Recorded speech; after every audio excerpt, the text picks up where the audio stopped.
10ാം ക്ലാസ്സിലെ രണ്ടാമത്തെ അധ്യായമായ വൃത്തങ്ങളുടെ 4ാം ഭാഗത്തേക്ക് എല്ലാവർക്കും സ്വാഗതം. കഴിഞ്ഞ ക്ലാസ്സിൽ നമ്മൾ കണ്ട കാര്യങ്ങൾ ഒന്നുകൂടി നമുക്കൊന്ന് ഓർമ്മിക്കാം. Angles on the same circle are right. അർദ്ധവൃത്തത്തിലെ കോൺ 90 ഡിഗ്രി. അർദ്ധവൃത്തത്തിൽ ഉണ്ടാക്കുന്ന കോൺ 90 ഡിഗ്രി ആയിരിക്കും. Angles on same segments are same. ഒരേ സെഗ്മെൻറ്റ്സിലെ കോണുകൾക്ക് ഒരേ അളവായിരിക്കും. അനേക കോണുകൾ നമുക്ക് മാർക്ക് ചെയ്യാൻ സാധിക്കും. അവയ്ക്കെല്ലാം ഒരേ അളവായിരിക്കും. Angles on same segments are same. ഒരേ വൃത്തഖണ്ഡത്തിലെ കോണുകൾക്ക് ഒരേ അളവായിരിക്കും. Angles on opposite segments are supplementary. ഒരു വൃത്തഖണ്ഡത്തിൻ്റെ മറുഖണ്ഡത്തിൽ വരുന്ന കോണുകൾ അനുപൂരകങ്ങളായിരിക്കും. ഒരു ആർക്കിൻ്റെ മറുഖണ്ഡത്തിൽ ഒരാർക്കിലും അതിൻ്റെ മറുഖണ്ഡത്തിലും വരുന്ന കോണുകൾ കൂട്ടുമ്പോൾ 180 ആയിരിക്കും. Angles on opposite segments are supplementary. ഒരു പാഠഭാഗത്ത് കൊടുത്തിരിക്കുന്ന ഒരു ഇമ്പോർട്ടൻ്റ് പോയിൻ്റ് കൂടി നമ്മൾ പഠിച്ചിരുന്നു. The angle made by any arc of a circle on the alternate arc is half the angle made at it centre. ഒരു ആർക്കിൻ്റെ കേന്ദ്രകോണിൻ്റെ അളവ് അതിൻ്റെ മറുഖണ്ഡത്തിൽ ഉണ്ടാക്കുന്ന കോണിൻ്റെ അളവിൻ്റെ 2 ടൈംസ് ആയിരിക്കും. Centre angle is 2 times that of the angle formed on the opposite segment. അതിൻ്റെ ഓൾട്ടർനേറ്റ് സെഗ്മെൻറ്റിൽ ഉണ്ടാക്കുന്ന കോണിൻ്റെ ഇരട്ടിയായിരിക്കും സെൻറ്റർ ആംഗിൾ. സെൻറ്റർ ആംഗിളിൻ്റെ പകുതിയായിരിക്കും അതിൻ്റെ ഓപ്പോസിറ്റ് സെഗ്മെൻറ്റിൽ ഉണ്ടാക്കുന്ന കോൺ. അതൊരു ഇമ്പോർട്ടൻ്റ് ആയിട്ടുള്ള പോയിൻ്റ് ആയിരുന്നു. All angles made by an arc on the alternate arc are equal and a pairs of angles on an arc and its supplementary alternate supplementary. നമ്മൾ കുറച്ച് മുമ്പ് കണ്ട point തന്നെയാണ്. ഓക്കെ, അപ്പോൾ ഇത് ഉപയോഗിച്ചുള്ള പ്രോബ്ലംസ് കഴിഞ്ഞ ദിവസം നിങ്ങൾക്ക് ഞാൻ ഹോംവർക്ക് തന്നിട്ടുണ്ടായിരുന്നു. ആ ഹോംവർക്ക് ചെയ്തപ്പോൾ കുറച്ച് പേർക്ക് സംശയങ്ങൾ എന്നോട് പറഞ്ഞിരുന്നു. ആ സംശയം ഒന്ന് തീർക്കുന്നതിന് വേണ്ടി ഒരു വീഡിയോ നമുക്കൊന്ന് കാണാം.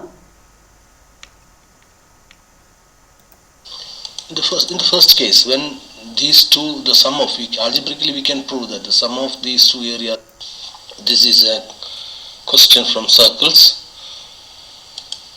show that the area of the blue crescents is equal to the area of the triangle. Here, this is the figure given. These two semicircles are drawn along with the sides of these smaller sides of this triangle, yellow triangle, and this is a semicircle drawn along with the hypotenuse of that triangle. Here we have to show that the sum of these two blue crescents is equal to the yellow triangle. We know that this figure can be equated to this, because from this figure we can take away the triangle and one semicircle, the second semicircle. Therefore, this total figure is equal to the sum of this triangle and these semicircles drawn along with the sides. Is it okay? This is, once again, the total figure or total area can be written as a sum of 3 separate figures. One is the triangle, and the second is the semicircle drawn along with the side of this, and the third one is a smaller semicircle from or drawn along the side of this triangle. And after that, in order to get the blue triangles, let us take away the semicircle, the bigger semicircle, from there to this side. Is it okay? In order to get the area of that crescents, we have to take away that area. Then here in this square bracket, these are the sum of 2 semicircles, and this is a bigger semicircle. Let us see. Here, if we draw squares along with the side of a triangle, especially this rectangle triangle, the sum of the areas of these two squares is equal to the area of the bigger square. It is not only true when the number of sides is equal to 4, it is true for any number of sides. When we draw a regular pentagon along the side, hexagon and so on, the sum of these two smaller regular figures, polygons, is equal to the area of this red bigger polygon. That is true in all the cases. Therefore, let us draw a semicircle along with the side of this rectangle triangle as the sides as the diameters. The area of this one is 7, area of this one is 2, area of this one is equal to 9. This 9 is equal to sum of these two. Therefore, area of these two semicircles, so smaller semicircle, is equal to area of the bigger semicircle. Once again, area of the sum of these two semicircles is equal to area of the bigger semicircle, this semicircle. Therefore, sum of these semicircle, instance, this is area, this is a semicircle, the area of 7, and the area of this is equal to 2, this area is equal to 9. 7 plus 2 is 9, minus 9 is equal to 0. The remaining thing is the triangle. 9 minus 9 is equal to 0. Therefore, the only figure that remains here is the triangle.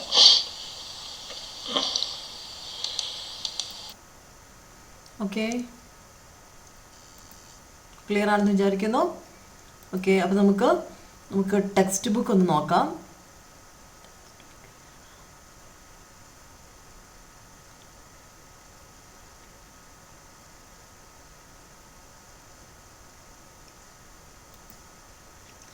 Okay, text ബുക്കിൽ കൊടുത്തിരിക്കുന്ന ഒരു ചോദ്യമുണ്ട്. Draw an angle of 22.5 degree. Draw an angle of 22.5 degree. നമുക്ക് എങ്ങനെയാണ് 22.5 degree ഒരു കോൺ നിർമ്മിക്കുക? നമുക്കറിയാം, protractor ഉപയോഗിച്ച് വരയ്ക്കുമ്പോൾ കോൺ നിർമ്മിക്കാനായിട്ട് പ്രൊട്രാക്ടറാണ് ഉപയോഗിക്കുക. അത് ഉപയോഗിക്കുമ്പോൾ ഈ ഹാഫ് ഡിഗ്രി, അര ഡിഗ്രി വരയ്ക്കുക എന്ന് പറഞ്ഞാൽ നമുക്ക് ഡിഫിക്കൽട്ടാണ്. അത് വരയ്ക്കാനായിട്ട് നമ്മളിപ്പോൾ പഠിച്ച ആ തത്വം ഉപയോഗിക്കാനായിട്ട് സാധിക്കും.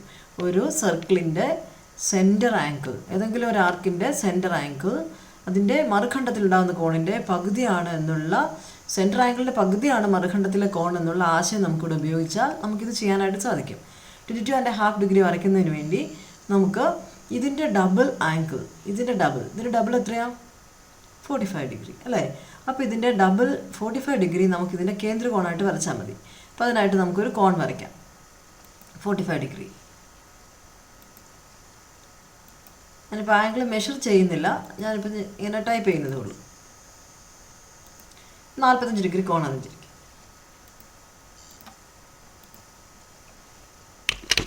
45 ഡിഗ്രിയാണ് ഇതിൻ്റെ അളവ്.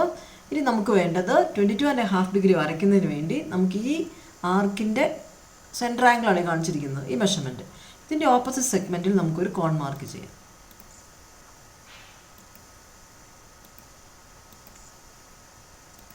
ഈ കോണിൻ്റെ അളവ് എത്രയായിരിക്കും?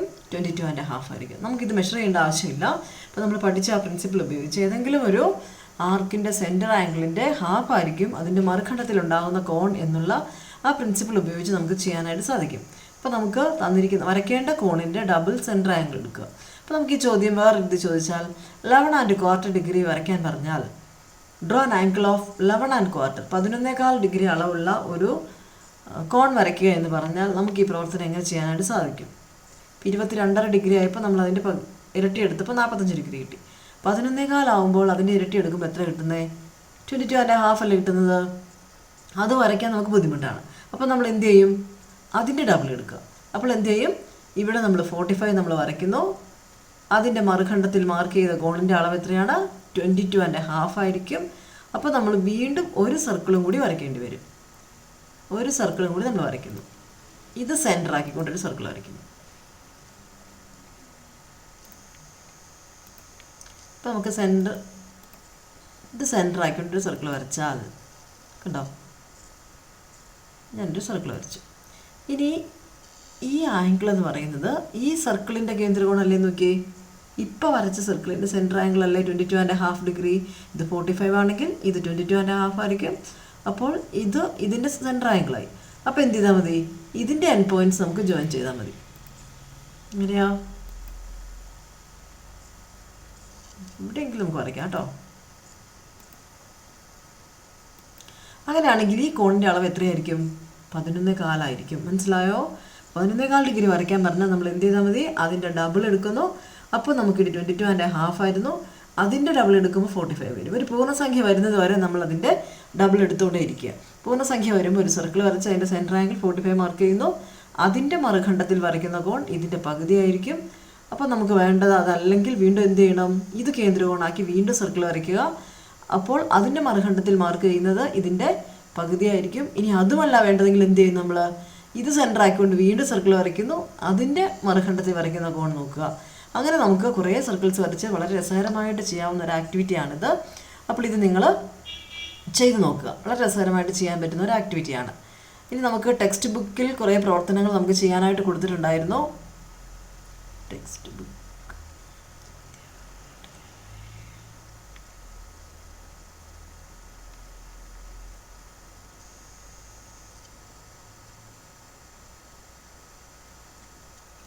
ബുക്ക്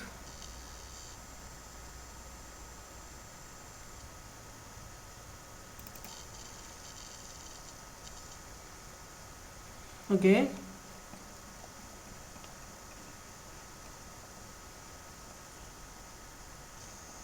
പഠിച്ച കാര്യങ്ങളെല്ലാം വളരെ വിശദമായി ടെക്സ്റ്റ് ബുക്കിൽ വിശദീകരിച്ചിട്ടുണ്ട്. ടെക്സ്റ്റ് ബുക്ക് വായന വളരെ അത്യാവശ്യമായ കാര്യമാണ്. You read the text book carefully many times and will be getting more ideas about this chapter. Okay, so listen this. ഈ ആർക്കിൻ്റെ സെൻറ്റർ ആംഗിളാണ് 120. അതിൻ്റെ മറുഖണ്ഡത്തിൽ വന്നിരിക്കുന്ന രണ്ട് കോണുകളാണ് 60 ഡിഗ്രി വന്നിരിക്കുന്നത്. കണ്ടോ? കാരണം മനസ്സിലായല്ലോ? ഇത് 120 ആണെങ്കിൽ അതിൻ്റെ പകുതിയായിരിക്കും. ഇഷ്ടംപോലെ കോണുകൾ മാർക്ക് ചെയ്യാൻ സാധിക്കും. അവയ്ക്കെല്ലാം ഈ ആംഗിളിൻ്റെ പകുതി അളവായിരിക്കും. ഒരേ അളവ് കൊണ്ട് 60 ഡിഗ്രി വന്നിരിക്കുന്നത്. ഇവിടെ നമുക്ക് അതിനെ ഓൾജിബ്ര ഉപയോഗിച്ച് ചെയ്തിട്ടുണ്ട്. ഈ ആർക്കിൻ്റെ AQB എന്ന ആർക്കിൻ്റെ സെൻറ്റർ ആംഗിളാണ് C degree. Measurement of this arc AQB is C degree and the angle marked on its opposite segment is half of this center angle. ഇത് ഹാഫ് C ആയിരിക്കും. ഓക്കെ, ഇനി അതിൻ്റെ ഓപ്പോസിറ്റ് സെഗ്മെൻറ്റിലുള്ള ഒരു കോണാണിത്. ഇതിൻ്റെ അളവ് കിട്ടാൻ എന്താ ചെയ്യുക? ഇത് രണ്ടും കൂടി sum of these two angles 180 ആയതുകൊണ്ട് ഇത് എത്രയായിരിക്കും? 180 മൈനസ് ഹാഫ് ഡിഗ്രി ആയിരിക്കും. ഇതറിയാമെങ്കിൽ ഇത് കണ്ടുപിടിക്കാം, ഇതറിയാമെങ്കിൽ ഈ കോൺ കണ്ടുപിടിക്കാം, ഇത് കണ്ടുപിടിക്കാം. അങ്ങനെ ഇത് നമുക്കൊരു പസിൽ സോൾവ് ചെയ്യുമ്പോൾ വളരെ രസകരമായിട്ട് ചെയ്യാൻ പറ്റുന്ന ആക്ടിവിറ്റിയാണ്. അപ്പോൾ അത് നല്ല ചെയ്യുക. മറ്റൊരു ആക്ടിവിറ്റി കൊടുത്തിരിക്കുന്നുണ്ടോ? ഈ ആർക്കിൻ്റെ സെൻറ്റർ ആംഗിൾ 140 ആണെങ്കിൽ ഈ ആംഗിൾ എത്രയായിരിക്കും? 70 ഡിഗ്രി ആണ്. ഇത് 70 ആണെങ്കിൽ ഈ ആംഗിൾ എത്രയായിരിക്കും? 110 ആയിരിക്കും. ഉണ്ടോ? ഇവിടെ കൊടുത്തിരിക്കുന്ന ആക്ടിവിറ്റി നോക്കിയേ. ഈ ആർക്കിൻ്റെ സെൻറ്റർ ആംഗിൾ C ഡിഗ്രി ആണെങ്കിൽ ഇതിൻ്റെ കേന്ദ്രകോൺ C ഡിഗ്രി ആണെങ്കിൽ ഇത് എത്രയായിരിക്കും? അതിൻ്റെ പകുതി ആയിരിക്കും, ഹാഫ് C ആയിരിക്കും. ഇനി ഇവിടെ നോക്കിയേ, ഈ സെൻറ്റർ ആംഗിൾ D ഡിഗ്രി ആണെങ്കിൽ ഇത് അതിൻ്റെ എതിർഖണ്ഡത്തിലുള്ളതല്ലേ? അപ്പോൾ എത്രയായിരിക്കും? ഹാഫ് D ആയിരിക്കും. അങ്ങനെയൊക്കെയുള്ള ചോദ്യങ്ങൾ കൊടുത്തിട്ടുണ്ട്. പുസ്തകം നന്നായിട്ട് വായിക്കുക. ഇതാണ് നമ്മൾ കുറച്ച് മുമ്പ് ചെയ്ത ആക്ടിവിറ്റി. അത് കൊടുത്തിട്ടുണ്ട് ക്വസ്റ്റ്യൻസ്. 11¼ കിട്ടുന്നത്, 22.5 കിട്ടുന്നത് ഒക്കെ ചെയ്തിട്ടുണ്ട്. പിന്നെ ഓൾജിബ്ര ഉപയോഗിച്ച് സെൻറ്റർ ആംഗിൾ X ആണെങ്കിൽ മറുഖണ്ഡത്തിലെ കോൺ എത്രയായിരിക്കും? ഹാഫ് X ആയിരിക്കും. ഇനി നമുക്ക് ടെക്സ്റ്റ് ബുക്കിൽ ഒരു പ്രവർത്തനത്തിലേക്ക് കടക്കാം. ഈ ഒരു പ്രവർത്തനമാണ് നമുക്ക് ഈ ദിവസങ്ങളിൽ ചെയ്യാനുള്ളൊരു പ്രവർത്തനമാണത്. ഇതാ, ഈ പ്രവർത്തനം എങ്ങനെ നമുക്ക് ചെയ്യാൻ പറ്റും? ഇവിടെ നോക്കിയേ, ഈ ചിത്രത്തിൽ ട്രയാങ്കിൾ ABCയുടെയും ട്രയാങ്കിൾ BOCയുടെയും കോണളവ് കണ്ടുപിടിക്കാനാണ് ചോദിച്ചിരിക്കുന്നത്. ട്രയാങ്കിൾ BOCയുടെയും ട്രയാങ്കിൾ ABCയുടെയും കോണളവ് കണ്ടുപിടിക്കുക. ഇവിടെ നമുക്കിവിടെ ഒരു ആംഗിൾ കൊടുത്തിട്ടുണ്ട് 20 ഡിഗ്രി അല്ലേ? അപ്പോൾ അതിനായിട്ട് നമുക്കിത് എങ്ങനെ ചെയ്യാനായിട്ട് സാധിക്കും? ഇത് ചെയ്യാൻ വേണ്ടി നമ്മൾ ചെയ്യേണ്ടത് ഇതിൻ്റെ കോണളവെല്ലാം കണ്ടുപിടിക്കണം. ഈ കോൺ അറിയാമെങ്കിൽ നമുക്കിത് കിട്ടും അല്ലേ? ഇതറിയാമെങ്കിൽ ഇതും കിട്ടും. അപ്പോൾ ഇത് കണ്ടുപിടിക്കാൻ എന്തെങ്കിലും ഒരു വഴി കാണുന്നുണ്ടോ നോക്കിയേ. ഈ കോൺ കണ്ടുപിടിക്കാൻ, കോൺ A കണ്ടുപിടിക്കാൻ വേണ്ടി നമ്മൾ ജോയിൻ ചെയ്തു, AO ജോയിൻ ചെയ്യുന്നു, AO ജോയിൻ ചെയ്യുന്നു. നമുക്ക് ജിയോജിബ്ര ഉപയോഗിച്ച് അത് വേണമെങ്കിൽ നമുക്ക് ചെയ്ത് നോക്കാം.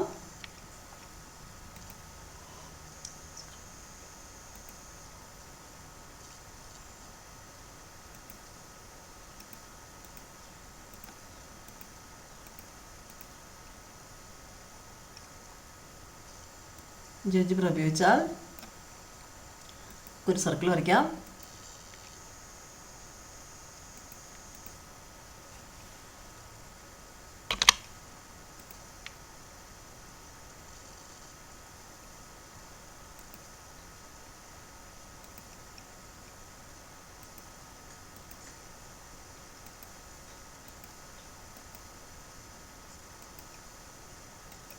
ഇതാണ് നമ്മുടെ സെൻറ്ററിലെ ട്രയാങ്കിൾ. ഇങ്ങനെയാണ് കൊടുത്തിരുന്നത്. അപ്പോൾ ഞാൻ പറഞ്ഞത് നമുക്കിത് രണ്ടും കൂടെ ജോയിൻ ചെയ്യാം. നമ്മൾ ജോയിൻ ചെയ്യുന്നു. ഇതിൻ്റെ പേര് കൊടുത്തിരുന്നത് എന്തായിരുന്നു? OB. ഓക്കെ, ഈ കോണിൻ്റെ അളവ് കൊടുത്തിട്ടുണ്ടായിരുന്നു. എത്രയായിരുന്നു അത്? കോണിൻ്റെ അളവ്, ഇതിൻ്റെ അളവ് 20 ഡിഗ്രി അല്ലായിരുന്നോ? 20 ഡിഗ്രി ആയിരുന്നു. 20 ഡിഗ്രി. ഓക്കെ, ഇതിൻ്റെ അളവ് 20 ഡിഗ്രി കൊടുത്തിരുന്നു. ഇനി ഇതിൻ്റെ അളവ് 30 ഡിഗ്രി കൊടുത്തിരുന്നത്.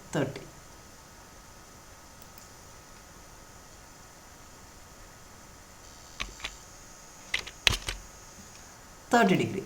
ഈ കോണിൻ്റെ അളവ് 30യും ഇത് 20 ഡിഗ്രിയുമായിരുന്നു. അപ്പോൾ അങ്ങനെയാണ് ഈ ത്രികോണത്തിൻ്റെ പ്രത്യേകത എന്ന് പറയാമോ?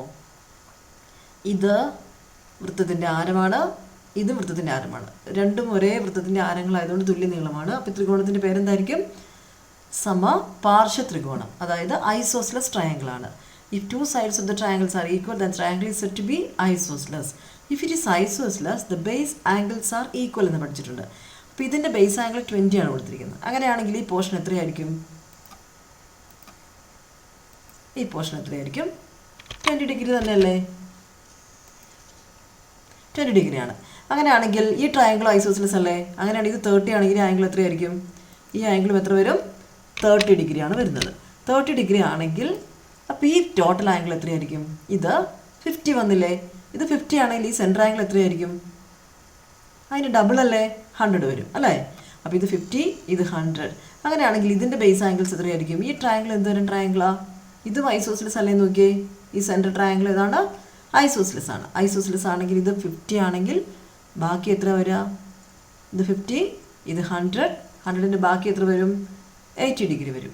ആ 80 ഡിവൈഡ് ചെയ്യുമ്പോൾ നമുക്ക് കിട്ടുന്ന ബേസ് ആംഗിൾ എത്രയായിരിക്കും? 40 വെച്ച് വരും. അങ്ങനെ ആകുമ്പം ഈ വലിയ ട്രയാങ്കിളിൻ്റെ ഈ കോൺ എത്ര വരും? 40, 20, 60. ഇവിടെയോ 40, 30, 70. ഇത് എത്ര വന്നു? 50. ഈ ട്രയാങ്കിളിൻ്റെയോ 40, 40, 100. മനസ്സിലായോ? അപ്പോൾ ഈ രീതിയിൽ നമുക്ക് ഇതിനകത്ത് ടെക്സ്റ്റ് ബുക്കിലെ മറ്റ് പ്രവർത്തനങ്ങളും കൂടി ഉണ്ടാവും. ഈ രണ്ടെണ്ണം നമുക്ക് ചെയ്യാവുന്നതാണ്. ക്ലിയർ ആണോ? അപ്പോൾ ഇത് രണ്ടും നിങ്ങൾ ഈ രണ്ട് ആക്ടിവിറ്റീസ് നിങ്ങൾ ഹോംവർക്ക് ആയിട്ട് ചെയ്യുക. എന്തെങ്കിലും ഡൗട്ടുകൾ ഉണ്ടെങ്കിൽ ചോദിക്കുക, വീഡിയോ വീണ്ടും കാണുക, ടെക്സ്റ്റ് ബുക്ക് റെഫർ ചെയ്യുക. ഓക്കെ, അപ്പോൾ ഈ ആഴ്ചത്തെ പ്രവർത്തനങ്ങൾ നന്നായിട്ട് ചെയ്യുക. അതിനുശേഷം നിങ്ങൾക്ക് ഓൺലൈൻ എക്സാം ഉണ്ടായിരിക്കും, അതും പ്രിപ്പയർ ചെയ്യുക നന്നായിട്ട് കേട്ടോ. Okay, by.